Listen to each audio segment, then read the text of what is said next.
আমাদের খানা দাওয়া কোনো হিসেব কিতাব নাই। টানা কয়েকদিনের ভারী বৃষ্টিতে চকরিয়া মাতামুহুরী নদী অববাহিকার নতুন নতুন এলাকা তলিয়ে যাচ্ছে।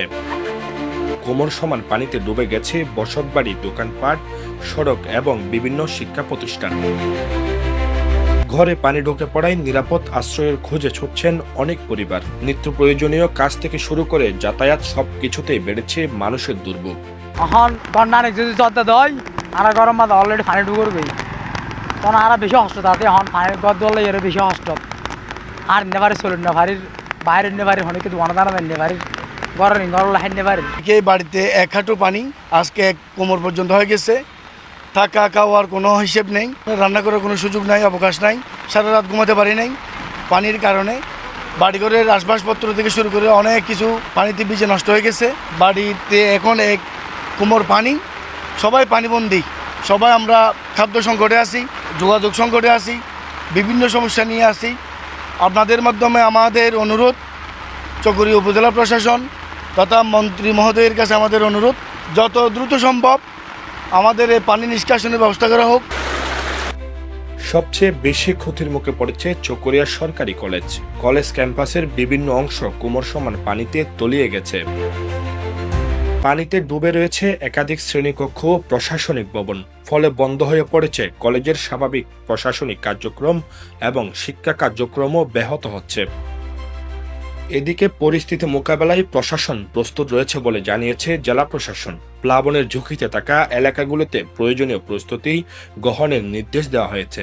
জেলার বিভিন্ন উপজেলায় খোলা হয়েছে 628টি আশ্রয় কেন্দ্র। যে এক মাসে যে বৃষ্টিপাতটা হয়, এই এক মাসের প্রায় বৃষ্টিপাতের 80% এই 7 দিনের সময়ের মধ্যে হয়েছে, যার ফলে এই অতিরিক্ত পানিটা নিষ্কাশনে একটু সময় লাগতেছে।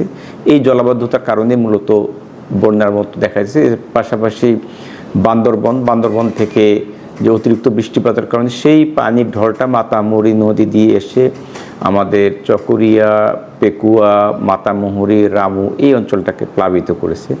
কক্সবাজার জেলায় আমাদের 71টি ইউনিয়নের মধ্যে প্রায় 69টি ইউনিয়নই ক্ষতিগ্রস্ত।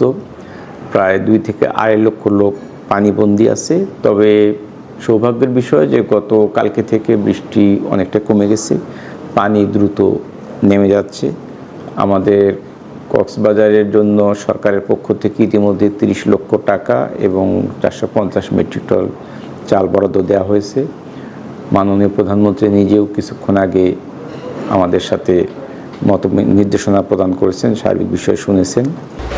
টানা বর্ষণ অব্যাহত থাকায় বন্যা পরিস্থিতির আরও অবনতির আশঙ্কা করা হচ্ছে।